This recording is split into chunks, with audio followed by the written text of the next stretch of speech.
ಕಳೆದ 3-4 ದಿನಗಳು ದೆಹಲಿಯಲ್ಲಿ ಇದ್ದು ನಮ್ಮ ಪಕ್ಷದ ಎಲ್ಲ ಹಿರಿಯ ನಾಯಕರನ್ನ, ರಾಷ್ಟ್ರೀಯ ನಾಯಕರುಗಳನ್ನ ಭೇಟಿ ಮಾಡಿ ನಿನ್ನೆ ರಾತ್ರಿ ದೆಹಲಿಯಿಂದ ನೇರವಾಗಿ ಮಂಗಳೂರಿಗೆ ಬಂದು ಇವತ್ತು ಮುಂಜಾನೆ ಶ್ರೀ ಕ್ಷೇತ್ರ ಧರ್ಮಸ್ಥಳ ಮಂಜುನಾಥೇಶ್ವರನ ಸನ್ನಿಧಿಯಲ್ಲಿ ಪ್ರಾರ್ಥನೆಯನ್ನು ಸಲ್ಲಿಸಿ ನಮ್ಮೆಲ್ಲ ಶಾಸಕರು, ಸಂಸದರು, ಪಕ್ಷದ ಅಧ್ಯಕ್ಷರು ಎಲ್ಲ ಹಿರಿಯ ಕಾರ್ಯಕರ್ತರ ಜೊತೆ ದರ್ಶನ ಪಡೆದುಕೊಂಡು ನಿಮ್ಮೊಟ್ಟಿಗೆ ಇದ್ದೇನೆ.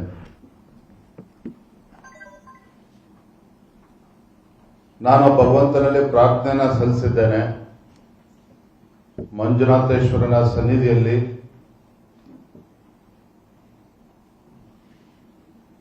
ರಾಜ್ಯದಲ್ಲಿ ಏನು ಭೀಕರ ಬರಗಾಲದ ಪರಿಸ್ಥಿತಿ ನಿರ್ಮಾಣ ಆಗ್ತಾ ಇದೆ, ಅವೆಲ್ಲವೂ ಕೂಡ ಸರಿ ಹೋಗಿ ಸರಿಯಾದಂತ ಮಳೆಯಾಗಿ ಈ ನಾಡಿನ ರೈತರ ಬದುಕನ್ನ ಹಸನಾಗಬೇಕು, ರೈತ ಬೆಳೆದಂತ ಬೆಳೆಗೆ ಒಂದು ವೈಜ್ಞಾನಿಕ ಬೆಲೆ ಸಿಗಬೇಕು, ಆ ಒಳ್ಳೆ ದಿನಗಳು ಬರಲಿ ಅಂತೇಳಿ ಪ್ರಾರ್ಥನೆಯನ್ನು ಸಲ್ಲಿಸಿದ್ದೇನೆ. ಅದರ ಜೊತೆಗೆ ಮುಂದೆ ಕರ್ನಾಟಕ ರಾಜ್ಯದಲ್ಲಿ ಮತ್ತೊಮ್ಮೆ ಯಾವಾಗ ವಿಧಾನಸಭಾ ಚುನಾವಣೆ ಆದರೂ ಸಹ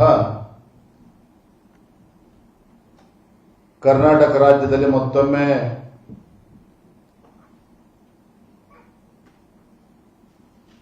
ನಮ್ಮೆಲ್ಲರ ನೇತೃತ್ವದಲ್ಲಿ ಒಂದು ಜನಪರವಾಗಿರ್ತಕ್ಕಂಥ ಒಂದು ಒಳ್ಳೆಯ ಸರ್ಕಾರ ರಾಜ್ಯದಲ್ಲಿ ಅಧಿಕಾರಕ್ಕೆ ಬರಬೇಕು, ಹಿಂದೂಗಳ ರಕ್ಷಣೆ ಮಾಡತಕ್ಕಂಥ ಒಂದು ಒಳ್ಳೆಯ ಸರ್ಕಾರ ಬರಬೇಕು, ರಾಜ್ಯದ ಸರ್ವತೋಮುಖ ಅಭಿವೃದ್ಧಿ ಆಗ್ತಕ್ಕಂಥ ಒಳ್ಳೆಯ ಸರ್ಕಾರ ಬರಬೇಕು. ಆ ನಿಟ್ಟಿನಲ್ಲೂ ಕೂಡ ನಾನು ಪ್ರಾರ್ಥನೆ ಸಲ್ಲಿಸಿದ್ದೇನೆ. ಬಂಧುಗಳ ಕೆಲವು ವಿಚಾರಗಳನ್ನ ನಾನು ಮುಕ್ತವಾಗಿ ನಿಮ್ಮ ಜೊತೆ ಹಂಚ್ಕೋಬೇಕು ಅಂತೇಳಿ ನಾನಂತೂ ಅಂದ್ಕೊಂಡಿದ್ದೇನೆ. ನಿರ್ಭೀತ, ನಿಷ್ಪಕ್ಷಪಾತ, ವಿಶ್ವಾಸಾರ್ಹ ಸುದ್ದಿಗಳಿಗೆ ಮತ್ತೊಂದು ಹೆಸರಾಗಿರುವಂತ ನ್ಯೂಸ್ 18 ಕನ್ನಡ ಈಗ ಆಪ್ನಲ್ಲೂ ಲಭ್ಯವಿದೆ. ದಯವಿಟ್ಟು ಇಲ್ಲಿರುವ QR ಕೋಡ್ ಅನ್ನ ಸ್ಕ್ಯಾನ್ ಮಾಡಿಕೊಂಡು ಆಪ್ ಅನ್ನ ಡೌನ್ಲೋಡ್ ಮಾಡೋದಕ್ಕೆ ಮರಿಬೇಡಿ. ನಿಮ್ಮ ಬೆಂಬಲ ಹೀಗೆ ಸದಾ ನಮ್ಮೊಂದಿಗಿರಲಿ. ಧನ್ಯವಾದ.